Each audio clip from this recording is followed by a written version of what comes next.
माघ महात्म की जय।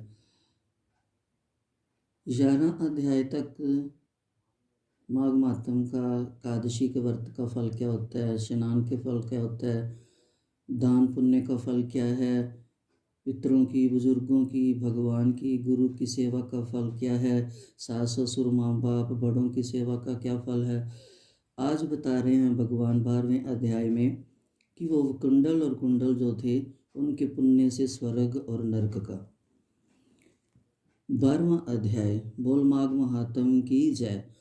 इस प्रकार के वचन सुनकर विकुंडल कहने लगा, सज्जनों के दर्शन पाप और तापों को हरने वाले बतलाए हैं, क्योंकि उनका काम सदा प्रिय बोलना और दूसरों का उपकार करना है। हे मित्र, यद्यपि आपने उत्तम ज्ञान द्वारा मेरे संदेह का नाश किया है, तो कृपा कर कोई ऐसा उपाय बतलाइए कि जिससे मेरे बड़े भाई कुंडल को स्वर्ग की प्राप्ति हो।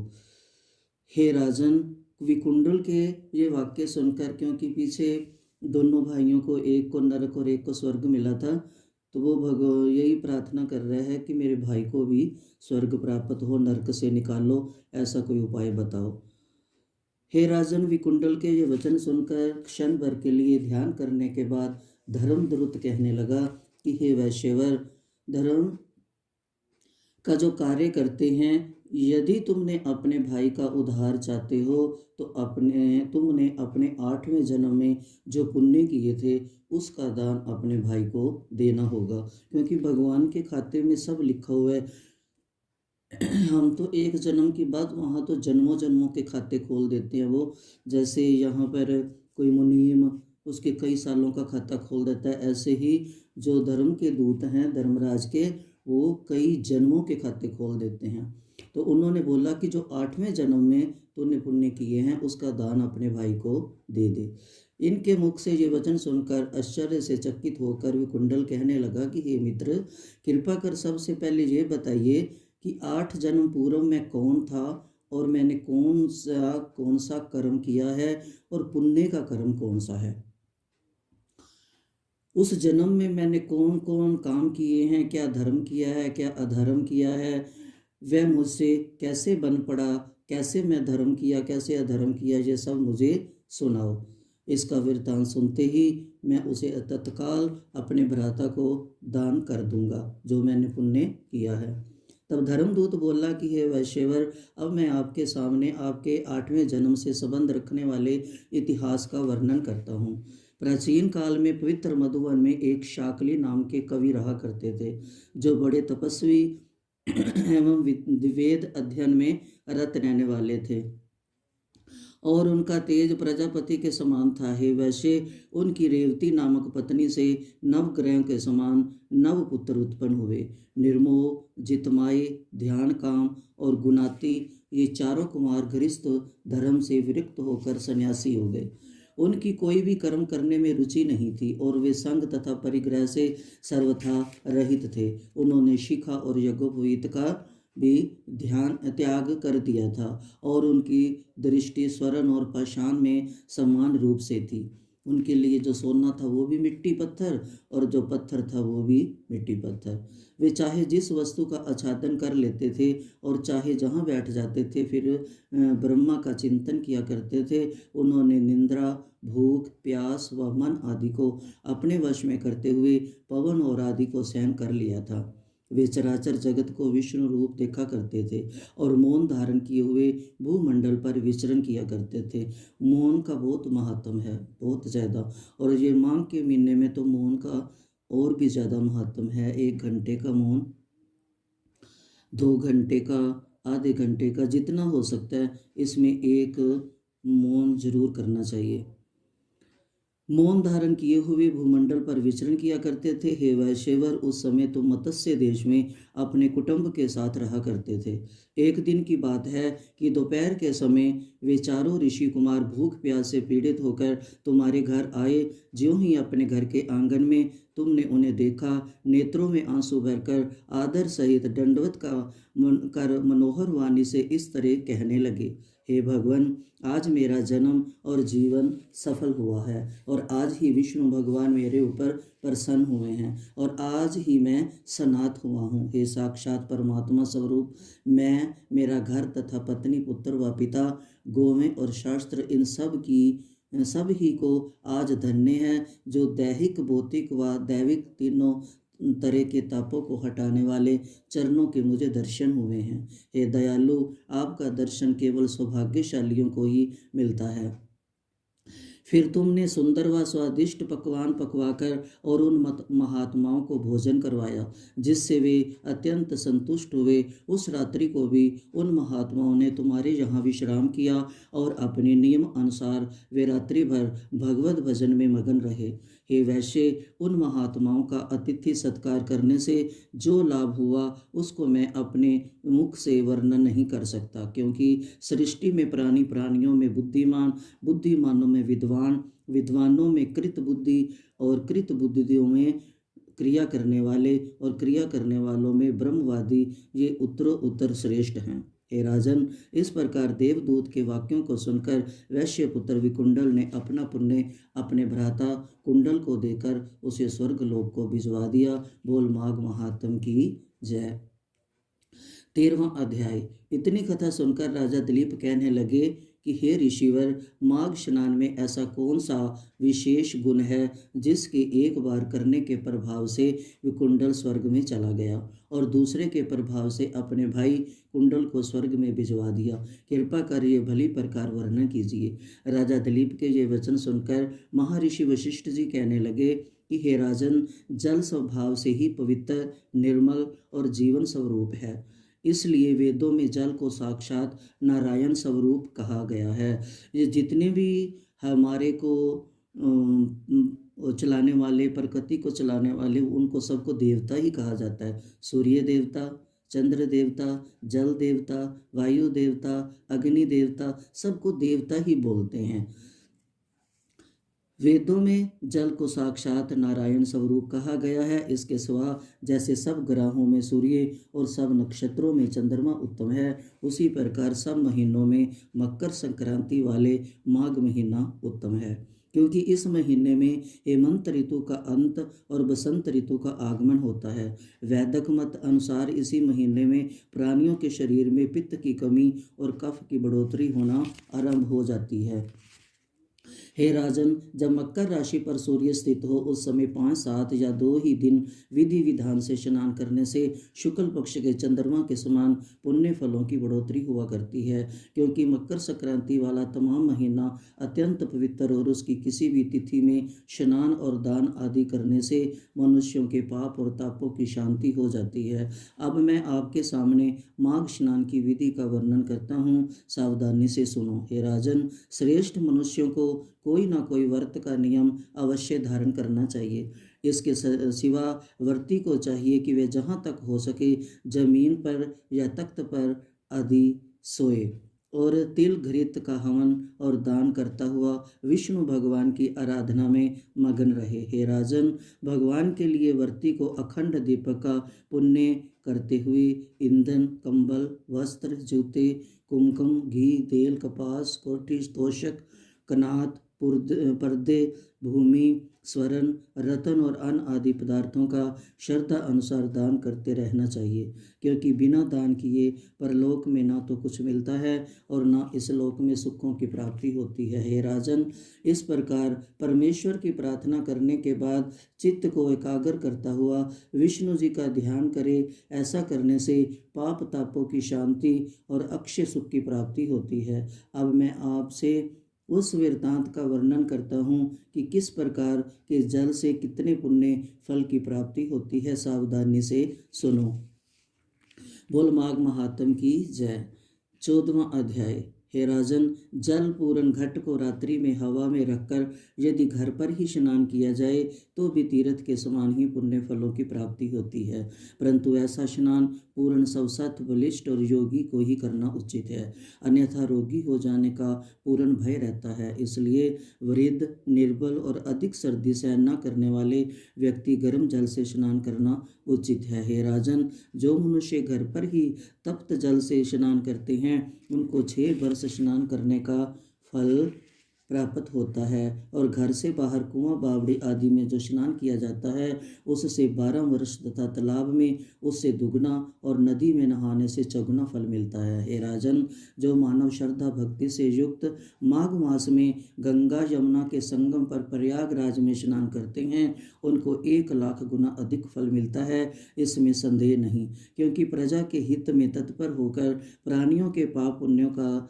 दाह करने के लिए श्री ब्रह्मा जी ने प्रयागराज की रचना की है। इसलिए प्रजापति द्वारा निर्माण किए हुए श्री प्रयागराज में मनुष्य को नहाते समय अपने पापों का नाश कर देना चाहिए। हे राजन, भूमि के ऊपर जितने भी तीर्थ हैं वे 7 पुरियों के सहित माघ मास में प्रयागराज में नहाने के लिए आया करते हैं। क्योंकि पापियों के संसर्ग में जनित दोष से सब तीर्थों का जल कृष्ण वर्ण हो जाता है। अतः प्रयागराज में स्नान करने पर ही उनका जल पवित्र और श्वेत वर्ण होता है। इसलिए जो मनुष्य प्रयागराज में केवल 3 दिन भी स्नान कर लेते हैं उनके जन्म जन्मांतर के पाप खत्म होकर उन्हें सद्गति प्राप्त कर दिया करते हैं। और जिस तरह सांप कांचली को छोड़ देता है उसी तरह माघ मास में केवल 3 दिन प्रयागराज में स्नान करने के बाद आदमी अपने पापों को छोड़ता हुआ स्वर्ग को चला जाता है। बोल माघ महात्म की जय, बोल प्रयागराज की जय। कहते हैं ना, प्रयाग तीर्थों का राजा है। लेकिन ये माघ में इसमें भी आया है कि कई शास्त्रों में आता है कि प्रयागराज में सारे तीर्थ आ जाते हैं। तो वृंदावन नहीं गया तो प्रयागराज ने बोला सारे आया, वृंदावन नहीं आया। तो भगवान कृष्ण ने बोला कि घर थोड़ी कोई उठा के ले जाता है, वृंदावन तो मेरा घर है। बोल वृंदावन धाम की जय, प्रयागराज की जय। 15वां अध्याय। हे राजन, अधिक कहने से क्या, जहाँ पश्चिम वाहिनी गंगा यमुना में आकर मिलती है उसके केवल दर्शन मात्र से ही अगणित पाप संतापों का नाश हो जाता है। फिर यदि माघ मास में गंगा यमुना संगम पर स्नान करने का सौभाग्य मिल जाए तो कहना ही क्या। उसके पुण्य फलों की गणना तो खुद धर्मराज भी नहीं कर सकते, इसलिए दूसरों का तो कहना ही क्या है। हे राजन, भूमि के ऊपर त्रिवेणी को ही अमृत कहना चाहिए, चूँकि उसमें नहाने के बाद आदमी संसार के बंधन से सदा के लिए मुक्त हो जाता है। और माघ में मुहूर्त मात्र के लिए भी गंगा यमुना के संगम पर स्नान देवताओं को भी दुर्लभ है। किम बहुना ब्रह्मा विष्णु महादेव रुद्र आदित्य मर्दुगण गंधर्व लोकपाल यक्ष किन्नर सर्प अन्मा आदि गुणों सहित सिद्धगण तत्वारी ब्रह्माणी पार्वती लक्ष्मी इंद्राणी अदिति दित्तिसारी देवपत्नियाँ सब नागपत्नियाँ पातची रंभा मेनका उर्वशी तिलोत्मा और अप्सराओं के समुदाय तथा सब पितृगण सतयुग में साक्षात्कार रूप धारण कर और कलयुग में परछन रूप से माघ मास में त्रिवेणी में स्नान करने के लिए आते हैं। माघ मास में केवल 3 दिन के स्नान से उस पुण्य फल की प्राप्ति हो जाती है जो शस्त्र अश्वमेघ यज्ञों के करने से होती है। इसमें शक नहीं, क्योंकि प्रयागराज में केवल 3 ही दिन नहाने के पुण्य फल को कांचन मालिनी ने एक राक्षस को प्रदान करके उसे राक्षस योनि से मुक्त कर दिया था। इसलिए जो आदमी श्रद्धा भक्ति के साथ विधि विधान से श्री प्रयागराज में स्नान करेंगे वे सब तरह के पापों से छूटकर सांसारिक सुखों को भोगते हुए वैकुंठ को चले जाएंगे। इतनी कथा सुनकर शस्त्र अर्जुन कहने लगा कि हे भगवान, वह राक्षस कौन था, कांचन मालिनी कौन थी, उसने अपना धर्म उसे किस लिए दान किया और उस राक्षस की गति कैसे हुई, ये बताने की कृपा कीजिए। बोल माघ मास की जय। 16वां अध्याय। दत्तात्रेय जी कहने लगे कि हे राजन, अब मैं आपके सामने उस पुराने इतिहास का वर्णन करता हूँ जिसके शरण मात्र से ही महापापों का नाश हो जाता है। हे राजन, एक समय कांचन मालिनी नाम की परम सुंदरी अप्सरा माघ मास में श्री प्रयागराज में स्नान कर कैलाश पर्वत को जा रही थी। उसी समय गिरिराज की गुफा में बैठे हुए एक भयंकर राक्षस ने उसे संबोधित करते हुए कहा कि हे देवी, तुम कौन हो और इस समय कहाँ से आ रही हो, तुम्हारे वस्त्र और केस गीले क्यों हैं और वह आकाश मार्ग से गमन करने का क्या कारण है? आप पृथ्वी से क्यों नहीं जा रही? हे परम तपस्विनी, आपके इन गीले वस्त्रों में से केवल एक ही जल की बूंद मेरे मस्तक पर गिरी है। उसी के कारण मुझ पर पाप आत्मा को कठोर मन शांत होकर दया से आर्द्र हो गया है। इस एक बूंद जल की महिमा का वर्णन करने की मुझ में ताकत नहीं है, इसलिए विस्तार से वर्णन करने की दया करो। कांचन मालिनी ने कहा, हे राक्षस, मेरा नाम कांचन मालिनी है और मैं अप्सरा हूँ। देवयोनि होने के कारण अपना रूप मन चाहा बना सकती हूँ। इस समय मैं गंगा यमुना के संगम श्री प्रयागराज में स्नान करके आ रही हूँ और भगवान शंकर की अर्धांगिनी भगवती पार्वती की मैं सखी हूँ और मैं उन्हीं के पास जा रही हूँ। हे राक्षस, तुम्हारे मन की दुष्ट भावना को हटाने वाला त्रिवेणी का जल है, जो स्नान करने के कारण गीले वस्त्रों से टपक कर तुम्हारे ऊपर गिर पड़ा। माघ मास में श्री प्रयागराज में नहाने से ही मैं पतित वैश्या से सुमेधा नामक गंधर्व की परम स्वरूपवती कन्या हूँ। हे राजन, कांचन मालिनी के वचन सुनकर राक्षस ने चकित होकर इस तरह कहना शुरू किया कि हे देवी, मैं आपके पिछले जन्म की कथा सुनना चाहता हूँ, कृपा करके सुनाइए। उस राक्षस की बात सुनकर कांचन मालिनी बोली कि हे राक्षस, त्रिवेणी में माघ मास में नहाने का वर्णन देवता भी अपने मुख से नहीं कर सकते। अब मैं आपके सामने थोड़े से महात्म को सुनाती हूँ, सावधानी से सुनो। हे राक्षस, इससे पहले जन्म में मैं कली गदिपति की वैश्या थी। रूप लावण्य से संपन्न होने के कारण मैंने पाप की कमाई से बहुत सा धन एकत्रित किया था। मैंने युवा अवस्था में हर तरह के सुखों को भोगते हुए नगर के अनेक धनी मानी लोगों को धूल में मिला दिया था। मगर जब मैं बूढ़ी हुई तो मैंने अपने मन में विचार किया, अहो मुझ दुष्टा ने जन्म भर केवल पाप ही किए हैं।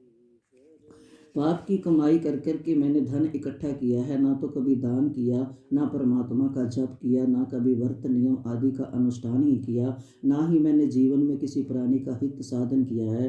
केवल विषय भोगों में लीन रहकर सुंदर धनी लोगों को ठगती हुई द्रव्य ही इकट्ठा करती रही। हे राक्षस, इस तरह का पश्चाताप करती हुई मूर्छित हो गई। इसके बाद जब चेत हुआ तो राजपुरोहित के पास जा हाथ जोड़कर आराधना करते हुए बोली, हे वेद शास्त्रों के मर्म को जानने वाले और ज्ञान के साक्षात समुंदर राजपुरोहित जी, मैं पतिता पाप कीचड़ में फंसकर अत्यंत दुखी हो रही हूँ। अतः आप मेरे केश पकड़कर उभारने की कृपा करते हुए मुझ संतप्ता पर करुणा जल की वर्षा कीजिए। हे राक्षस, महात्मा लोग दुर्जनों पर भी दया भाव रखते हैं, इसलिए वे परोपकारी परम दयालु पुरोहित जी ने मेरे ऊपर अनुग्रह करते हुए इस तरह कहने लगे कि हे सुमुखी, मैं तुम्हारे तमाम पापाचारों को भली भांति जानता हूँ, अतः अधिक बताने की आवश्यकता नहीं है। हे सुनैनी, यद्यपि तुमने जन्म भर में ऐसे पाप किए हैं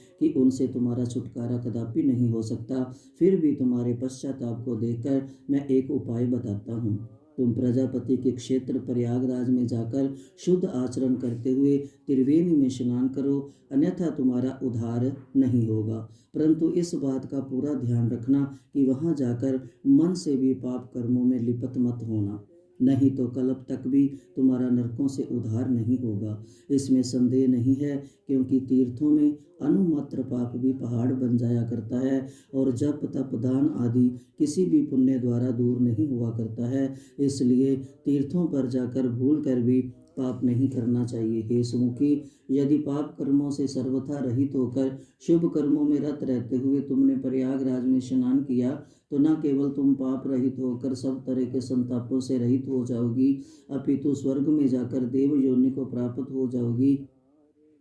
हे सुनैनी, पूर्व समय में इंद्र भी प्रयागराज में स्नान करके ही निष्पाप होते हुए देवताओं से पूजित हुए थे। इसलिए तुम आज ही अपने पाप कर्म द्वारा कमाए हुए धन को दीन दुखियों और अनाथों में बांटकर प्रयाग को चली जाओ। वहां जाकर विधि विधान से स्नान ध्यान करते हुए परमेश्वर का भजन करो। ऐसा करने से तुम्हें अवश्य सद्गति प्राप्त होगी। इतनी कथा सुनाकर कांचन मालिनी कहने लगे कि हे राक्षस, परम ज्ञानी राजा पुरोहित के ऐसे हितकारी वचन सुनकर मैंने उनके चरणों में प्रणाम किया। इसके बाद अपनी तमाम कमाई को दीन दुखियों में बांटकर बंधु बांधवों और संपूर्ण दास दासियों के सहित घर को छोड़ दिया और सारे विषय भोगों को विष के समान समझकर तथा इस शरीर को क्षण भंगुर समझकर सन्यासियों का सावेश बनाकर प्रयागराज की ओर गमन किया। हे राक्षस, यद्यपि मैंने सब तरह के संसारिक सुखों का परित्याग कर तीर्थ यात्रा को जा रही थी, मगर मेरा मन पिछले पाप कर्मों को याद करके नरकों में फिरने वाली दारुण चिंता से व्याकुल हो रहा था। इसके बाद मैंने प्रयागराज में जाकर भगवती त्रिवेणी को प्रणाम करते हुए उसमें स्नान किया।